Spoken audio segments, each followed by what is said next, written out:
Well अभी बात कर रहे हैं हम राष्ट्रीय संस्मारक प्राधिकरण के बारे में, यानी कि नेशनल मोनूमेंट्स अथॉरिटी के बारे में, जो कि भारत सरकार के संस्कृति मंत्रालय के अधीन आता है। और इसकी स्थापना वर्ष 2010 में की गई थी। और जो इसकी स्थापना की गई वो प्राचीन संस्मारक और पुरातात्विक स्थल और अवशेष अधिनियम 1958 में संशोधन करके, यानी कि ancient monument and archaeological site and remains act 1958 में संशोधन करके प्राचीन संस्मारक और पुरातात्विक स्थल और अवशेष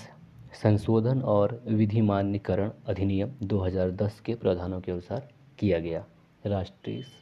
संस्मारक प्राधिकरण की स्थापना।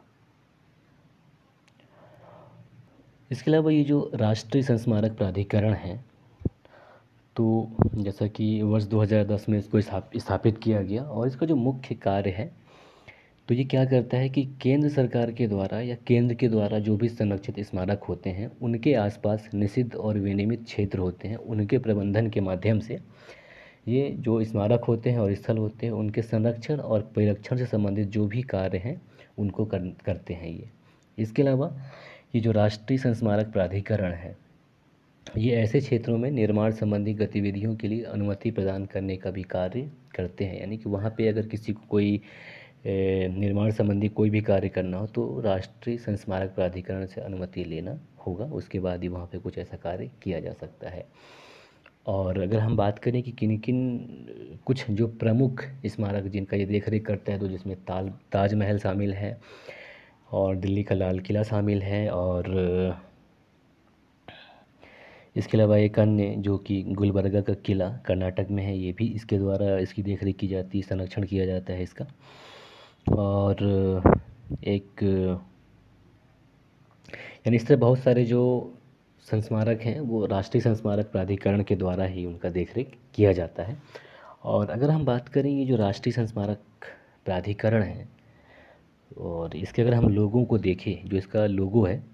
तो आप देख रहे हैं कि कोई इस संस्मारक बना हुआ है, उसमें भारत का राष्ट्रीय चिन्ह अंकित है और उसके ऊपर लिखा है जो इसका शीर्ष वाक्य वो है सत्य धर्माय दृष्टये। तो ये जो इसका शीर्ष वाक्य सत्य धर्माय दृष्टये है, इसका मतलब ये है कि हम ब्रह्म ज्ञान की खोज में ही प्रार्थना की गई है कि सत्य हमें स्वयं प्रकट हो, यानी कि सत्य धर्माय दृष्टये, सत्य जो है वो हमें स्वयं प्रकट हो ताकि हम निष्कृष्ट और क्षरभंगुर वस्तुओं से पथभ्रष्ट न हो। और ये जो वाक्य है